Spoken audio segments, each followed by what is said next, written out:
Welcome friends. आज हम practice paper 2 करेंगे डिस्कस। इसमें हमारा पार्ट ए शुरू होगा यहाँ से। ठीक है, ये क्लास 12th का अकाउंट्स का पेपर है, पार्ट 1। इसके अंदर हम पार्ट ए पढ़ने जा रहे हैं। पहला प्रश्न है, what is mean by life membership fees. तो लाइफ मेंबरशिप फीस का क्या अर्थ है? ठीक है, तो आजीवन सदस्यता शुल्क का क्या अर्थ है? तो लिखा है, it is the membership fee. ये एक मेंबरशिप फीस है, paid by the sum member, जिसे कुछ मेंबर को पे करना पड़ता है as a lump sum amount instead of periodic subscription. कहता है बार बार चंदा देने की जगह उन्हें एक साथ एक मुश्त राशि सदस्य बनने के लिए देनी पड़ती है, पेड करनी पड़ती है। इसी को लाइफ मेंबरशिप फीस कहते हैं। अब आपको कमेंट करके बताना है कि जो लाइफ मेंबरशिप फीस होता है इसे बैलेंस शीट में शो किया जाता है या इनकम और एक्सपेंडिचर साइड में, इनकम साइड में शो किया जाता है। ठीक है, तो इसका कमेंट करके आप मुझे जवाब देंगे। ठीक है, अगला है, what is the nature of premium on redemption of debenture account. बोलता है कि बताइए what is the nature of premium. ये जो प्रीमियम और रिडम्पशन डिवेंचर होता है, इस खाते का, इस अकाउंट का क्या नेचर होता है? तो ये खाता ना एक पर्सनल अकाउंट होता है, ये आपको याद करना है। ठीक है, अगला प्रश्न है कि the fund usually of a non profit institution arising from gift, the income of which is devoted to specified purpose is called dash। कहता है ऐसा फंड जो कि नॉन प्रॉफिट ऑर्गेनाइजेशन जो होते हैं वो गिफ्ट के तौर पर ओपन करते हैं, और ये जो इनकम होता है which is devoted to special purpose, ये स्पेशल पर्पज़ के लिए समर्पित होता है, ऐसे फंड को क्या बोलते हैं? आप याद रखेंगे, ऐसे फंड को एंडोमेंट फंड कहते हैं। एंडोमेंट फंड क्या होता है, इसको आप, इसकी डेफिनेशन हमें कमेंट करके आप बताएंगे। ठीक है, और आप समझेंगे भी कि एंडोमेंट फंड होता क्या है। ठीक है, तो एक ऐसा फंड जो अक्सर नॉन प्रॉफिट इंस्टीट्यूशन वाले जो होते हैं बनाते हैं, और उसके अंदर गिफ्ट को जो भी मिलता है वो रखते हैं। तो ये जो इस तरह की जो विशेष उद्देश्यों के लिए गिफ्ट मिलता है, इसके इस तरह की जो इनकम मिलती है, इसे किस नाम जानते हैं? तो एंडोमेंट फंड के नाम से जानते हैं। ठीक है, what is the nature of interest on debenture. ये जो इंटरेस्ट ऑन डिवेंचर होता है, इसका क्या नेचर होता है? तो लिखा है कि ये इंटरेस्ट ऑन डिवेंचर होता है, इसका क्या नेचर होता है? तो आंसर हो जाएगा, it is a charge against profit of the company. Company के लिए चार्ज अगेंस्ट प्रॉफिट होता है। चार्ज अगेंस्ट प्रॉफिट का मतलब है चाहे कंपनी को लाभ हो या ना हो, ये आपको इंटरेस्ट चुकाना ही पड़ता है अपने डिवेंचर होल्डर में, चाहे आपकी फर्म ने लाभ कमाया हो या नहीं कमाया हो। ठीक है, अगला है, नेम द सेट्स। उस सेट्स का नाम बताना है। That is not transfer to the realisation account, जिसे ट्रांसफर अकाउंट में ट्रांसफ़र नहीं किया जाता है, but bring certain amount of cash against it deposited disposal at the time of dissolution of firm. लेकिन जब फर्म का समापन होता है यानी बंद होता है, डिस्पोजल होता है, तो उस समय जो है कैश उत्पन्न हो जाता है और इसे लिख लिया जाता है रियलाइजेशन अकाउंट में। तो उसका एक उदाहरण देना है, तो वो है आपका अनरिकॉर्डेड एसेट्स। ठीक है, अनरिकॉर्डेड एसेट्स होता है, ये पहले से हमारे पास नहीं लिखा रहता है बुक में, तो हमें रियलाइजेशन में इसको ट्रांसफ़र नहीं करना पड़ता एसेट्स के साथ। लेकिन जब बाद में पता चलता है कि इतना पैसा जो है हमारे पास पड़ा हुआ था, तो इसे अनरिकॉर्डेड एसेट्स के नाम से लिखा जाता है। ठीक है, अगला है कि name any two items given in the reception payment account which are not considered in income and expenditure account. कहता है कि दो ऐसे आइटम का नाम लिखो जो रिसिप्शन पेमेंट अकाउंट में दिए होते हैं, लेकिन उसको इनकम और एक्सपेंडिचर अकाउंट में नहीं दिखाया जाता है।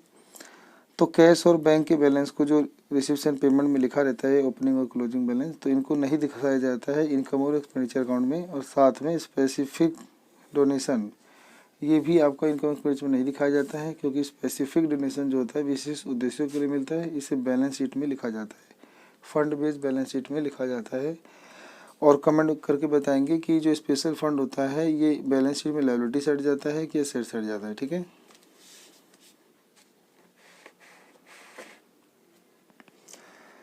कहता है पर्सन कि show the following information in the financial statement of non for profit organisation. 3 number का पर्सन, ये पर्सन में कहता है कि शो करो कि जो financial statement non for profit organisation के जो फाइनेंशियल स्टेटमेंट होता है उसके अंदर ये आइटम कहाँ कहाँ जाते हैं, ठीक है। तो जैसे लिखा है match expense, match fund, donation for match fund और सेल ऑफ मैच टिकट।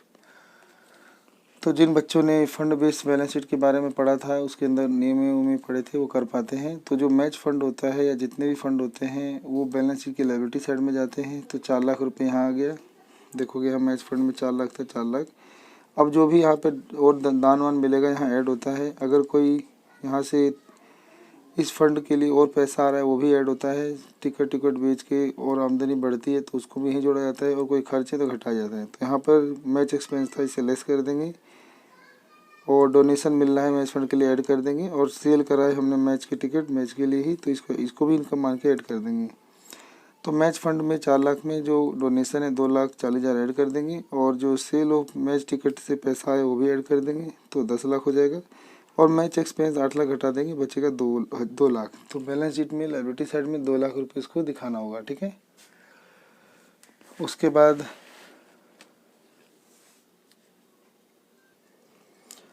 यहाँ पे 8वां प्रश्न है हमारा, ABC वर पार्टनर्स। ABC जो है पार्टनर्स हैं। Showing profit in the ratio 3/8, 1/2, 1/8। तो पहले तो ये रेशियो सही से नहीं दिया है, हम इसे लिखेंगे 3/8, 1/2, 1/8। यहाँ पे नीचे 8 है तो यहाँ पे 8 बनाने के लिए ऊपर 4 गुना कर देंगे। तो ये भी हो जाएगा तुम्हारा 3/8, 4/8 और 1/8। कट जाएगा 8, तो आपका 3:4 रेशियो है। तो ABC जो पार्टनर है उनका प्रॉफिट शेयर रेशियो 3:4:1 है। ये रिटायर हो रहा है तो ये पे हम गोला लगा लेंगे, ये रिटायर हो रहा है। और एंड सरेंडर 2/3 ऑफ शेयर, और ये अपने शेयर का यानी इसका जो शेयर 3/8 है इसका 1/2 हिस्सा वो शेयर कर रहा है इन फेवर ऑफ बी के फेवर में दे रहा है, और जो बच गया रिमेनिंग इन फेवर ऑफ सी को दे रहा है। तो उसके शेयर कितना है 3/8, उसका 2/3 दे रहा है किसको, वो बी को दे रहा है, ठीक है। तो ये 2/3 कितना आएगा, 3 से 3 कट गया तो 2/8 कट के 1/4, 1/4 हिस्सा वो बी को दे रहा है तो ये बी में ऐड कर देंगे। ऐसे ही बचा हुआ 3/8 था उसका 2/3 उसको दे दिया तो बचा होगा 1/3, तो ये भी कट जाएगा 1/8, ये किसको देगा, सी को, ठीक है। तो आगे पूछ रहा है कैलकुलेट करो न्यू रेशियो और गेनिंग रेशियो, ठीक है। तो यहाँ पे उत्तर देखेंगे, ए शेयर कर रहा है अपना हिस्सा बी को और सी को कितना, तो बी को 2/3 तो बचा सी के लिए 1/3।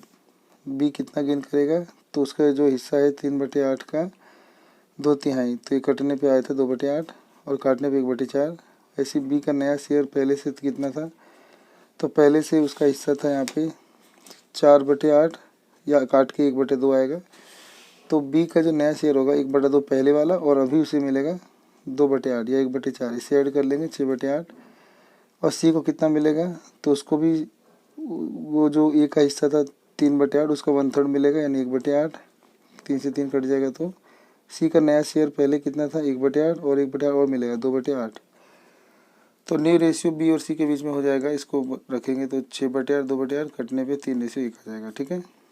और जो गेनिंग रेशियो हो जाएगा तो लिखेंगे क्योंकि ए जो है सरेंडर कर रहा है अपने शेयर के प्रॉफिट को 2/3 ए को बी को दे रहा है और 1/3 सी को, तो 3 से 3 कट जाएगा तो 2:1 आ जाएगा। गेनिंग रेशियो बी और सी के बीच में आ जाएगा 2:1। उसके बाद अगला प्रश्न पढ़ेंगे। उसके बाद अगला प्रश्न है कि ए बी और सी जो है are partner showing profit in the ratio 1:4:3:2। A B C partner है वो लाभ हानि को 4:3:1, A B C D 4 partner है वो 1:4:3:2 में बांटते लाभ हानि को। डी रिटायर हो रहा है and goodwill is value 2 lakh. D retire हो रहा है तो उसके समय गुडविल की वैल्यू है 2 लाख। और डी शेयर ऑफ गुडविल, और जो डी का जो शेयर ऑफ गुडविल होगा is to be adjusted into partners के capital account of A B C के कैपिटल से उसे एडजस्ट करना है।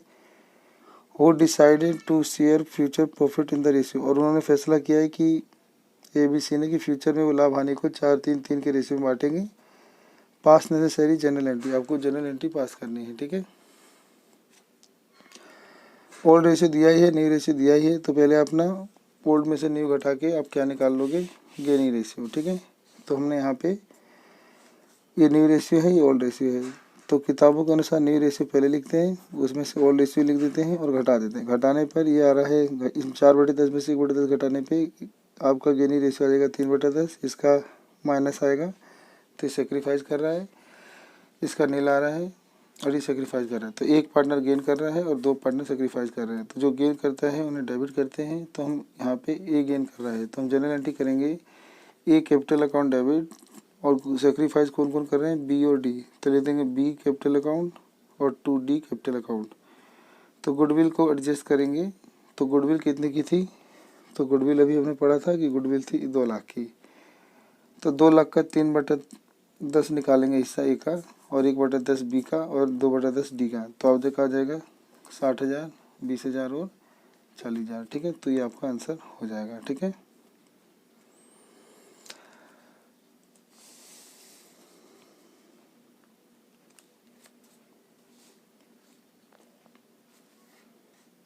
लिए लिखा है कि Raghav limited purchase a running business. Raghav limited ने परचेज किया है एक रनिंग बिजनेस। ठीक है, इन्होंने परचेज किया है एक रनिंग बिजनेस।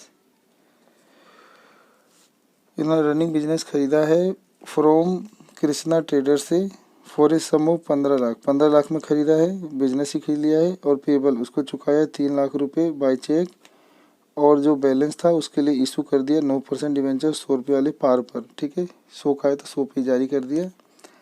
और एसेट्स और लायबिलिटी जो थे वो ऐसे ऐसे उसने खरीदे थे। नीचे कहता है record necessary general entries in the book of Raghav limited. Raghav limited के बुक में आपको जनरल एंट्री पास करनी है परचेज की और डिवेंचर जारी करने की। ठीक है, तो जितने भी एसेट्स होंगे उन्हें डेबिट कर देंगे। तो क्या एसेट्स है, प्लांट मशीनरी, तो plant and machinery account debit 4 lakh. Building भी एसेट्स है तो डेबिट। स्टॉक एसेट्स है डेबिट। डेटर भी एसेट्स है तो उसे भी हम डेबिट कर देंगे, सन्डी डेटर डेबिट। तो डेबिट में लिख देंगे 3 लाख और 2 लिख देंगे, टू करंट लायबिलिटी, करंट वो है सन्डी क्रेडिटर्स, तो सन्डी क्रेडिटर्स लिख देंगे। और 2, और यहाँ पे कुछ है नहीं तो उधार खरीदा होगा अभी तक, उसको बाद में चेक और डिवेंचर जारी किए होंगे, तो अभी के लिए जिसे खरीदा उसका नाम आ जाएगा। तो यहाँ पे वेंडर का नाम आ गया जिसे खरीदा है, तो वो है आपका किसे खरीदा था हमने, तो राघव लिमिटेड ने परचेज किया था ये running business from Krishna traders. तो यहाँ पे लिख देंगे 2 कृष्णा ट्रेडर्स।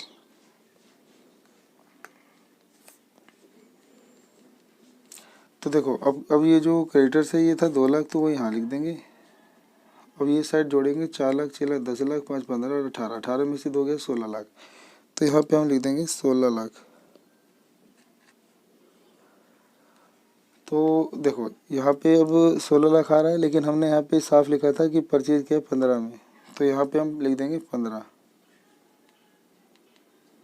तो यहाँ पे 1 लाख रुपए और लिखना होगा। तो यहाँ 1 लाख रुपए किस नाम से आएगा, तो पता चल रहा है कि ये वाला 18 है और ये 17 है, यानी हमने एसेट ज़्यादा प्राप्त कर ली है और हमने यहाँ पे खरीदे मतलब लेन देन में हमें कम देने पड़ रहे हैं। 1 लाख रुपए बच रहा है, ये पैसे जो है आपके कैपिटल रिजर्व में ट्रांसफ़र होते हैं। तो लेंगे 2 कैपिटल रिजर्व अकाउंट। ठीक है, अगर मान लो ये वाला कम मतलब ये वाला ज़्यादा ये वाला कम आता तो यहाँ पे हम गुडविल लिख देते। ठीक है, तो गुडविल और कैपिटल रिजर्व में से एक आता है, तो यहाँ पे कैपिटल रिजर्व आ रहा है क्योंकि यहाँ पे एसेट्स हमें ज़्यादा मिली है और हमें पेमेंट कम करनी पड़ रही है। ठीक है, तो ये तो परचेज कंसिडरेशन की एंट्री हो गई। अब इनको अब कृष्णा ट्रेडर्स को पैसे जारी करेंगे, तो पैसे जारी करने की एंट्री हो जाएगी। किसको पैसे जारी कर रहे हैं, कृष्णा ट्रेडर को, तो लिख देंगे Krishna trader account debit.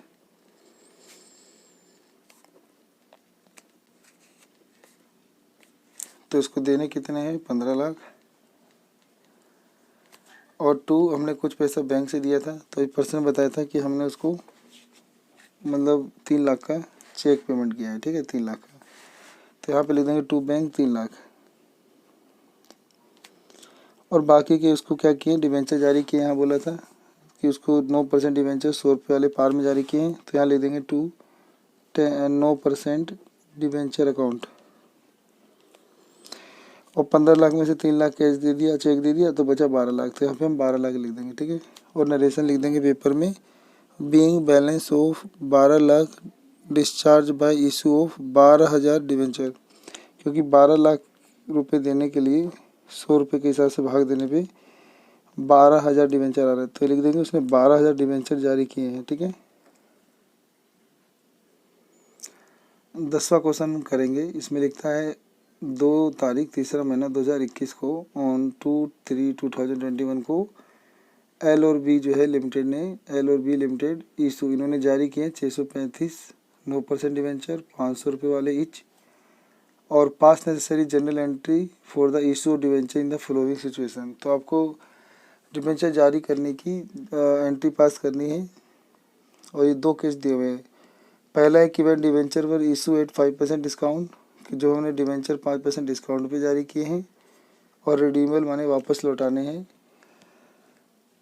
10% premium पे। तो हम जारी कर रहे हैं डिस्काउंट में और हमें चुकाने हैं 10%, तो ये हमें भविष्य में 10% प्रीमियम पे चुकाने हैं। तो ये हानि है, इस हानि की तैयारी आज ही करेंगे प्रूडेंस कंसेप्ट के अनुसार। तो जनरल एंट्री बनेगी कि पहले डिस्काउंट पे जारी करेंगे, तो bank account debit to 9% debenture application allotment account lump sum मान के कर देंगे। तो बैंक अकाउंट डेबिट, ये तारीख ले देंगे 2 मार्च, तो bank account debit to 9% application and allotment account. तो 500 रुपये का 5% डिस्काउंट देना है, तो 25 रुपये डिस्काउंट आ रहा है, तो 475 रुपये में रिसीव होंगे। तो 635 हमने जारी किए थे, 475 रुपये के एक पड़ रहा है, गुना करने पे आ रहा है 3,01,625 रुपये। ठीक है, अब इसको हम दूसरी एंट्री करेंगे। ठीक है, ट्रांसफ़र करने की पैसे को 9% डिवेंचर अकाउंट में ट्रांसफ़र करने की एंट्री करेंगे। तो 9% debenture application allotment account debit, और अभी यहाँ पे हानि हो गया है जारी करने में, तो हम यहाँ पे लॉस की एंट्री करेंगे। लॉस मतलब पहले डिस्काउंट की भी एंट्री करेंगे, तो यहाँ पे हम लिख देंगे discount on issue debenture account debit.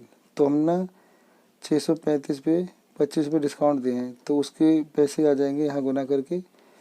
और अभी हमने प्रीमियम पे भी हमने लौटाने का वादा किया था, तो उसको लिख देंगे loss on issue debenture account debit. तो हमें कितने डिवेंचर जारी किए 635, तो हमें भविष्य पे उस पर 10% प्रीमियम चुका रहा है 50 रुपये। तो 50 से इसको गुना करके जो आएगा वो, और इसको इससे गुना करके जो आएगा वो टोटल पैसा गुना करके जोड़ के इतना आ जाएगा। ठीक है, गुना करो यहाँ पे 55 का 5 हासिल गया 2, 5 या 15 17 का 7 हासिल गया 1, 5 31 और 1 31 क्रॉस 2 25 10 का 0 हासिल गया 1, 2 3 6 और 1 7 6 दूनी 12। तो 15,875 ये पड़ रहा है, इसे भी गुना कर लेंगे, तो इस पीछे 0 रहेगा। 5 55 25 का 5 हासिल गया 2, 5 या 15 2 17 7 हासिल गया 1, 34 31।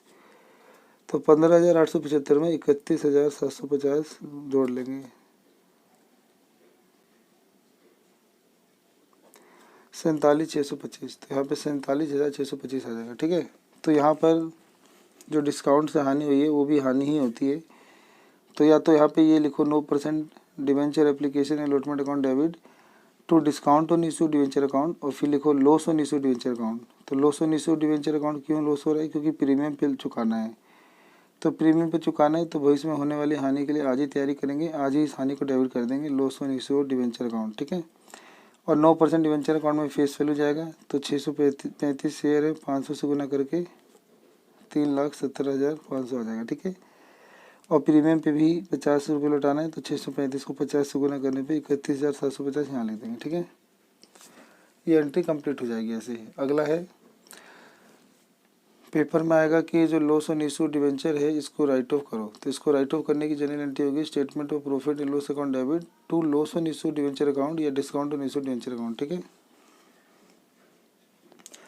अगला है कि जब हमें डिवेंचर 12% प्रीमियम पे जारी किए हैं और लौटाने भी हैं 6% प्रीमियम पे, तो इस केस में आपको 500 रुपये पे 6% प्रीमियम 12% प्रीमियम मिलेगा, तो 12% होता है 60, तो 60 रुपये और मिलेगा आपको। तो एक शेयर कितने में जारी होंगे 560 में। तो अब आप जनरल एंट्री करोगे bank account debit to 9% debenture application and allotment account, 635 को गुना कर दोगे 560 से, क्योंकि 500 का एक डिवेंचर था और 12% प्रीमियम मिला के 60 रुपये और, तो 560 रुपये से गुना करोगे तो आपका आ जाएगा 3,55,600 3,55,600। अब इसको हम प्रीमियम पे लौटाना है, तो यहाँ पर हम लिखेंगे 9% debenture application allotment account debit to loss on issue of debenture account debit, तो to 9% debenture account to security premium reserve account और टू प्रीमियम और रिडक्शन ऑफ डिवेंचर अकाउंट।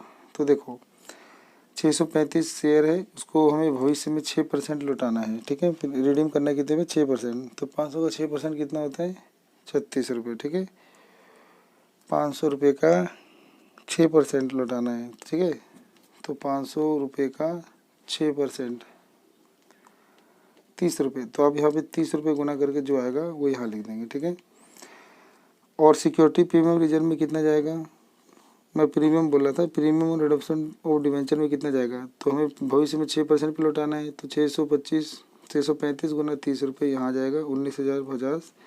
और सिक्योरिटी प्रीमियम रिजर्व में कितना जाएगा, तो 635 जारी किए थे और एक शेयर पे 12% प्रीमियम के मांगे थे, तो 60 रुपये आए होंगे, तो 60 रुपये गुना करके 38,100 आ जाएगा। ठीक है, ये और 9% डिवेंचर में फेस वैल्यू जाता है 635 को 500 से गुना करके फेस वैल्यू आ जाएगा 3,17,500। और 9% डिवेंचर एप्लीकेशन अमाउंट में आ जाएगा ये वाला 3,55,600। और लॉस ऑन इशू डिवेंचर आ जाएगा 19,050 इसका, जो हमें प्रीमियम पे फ्यूचर में रिडीम करना है। ठीक है,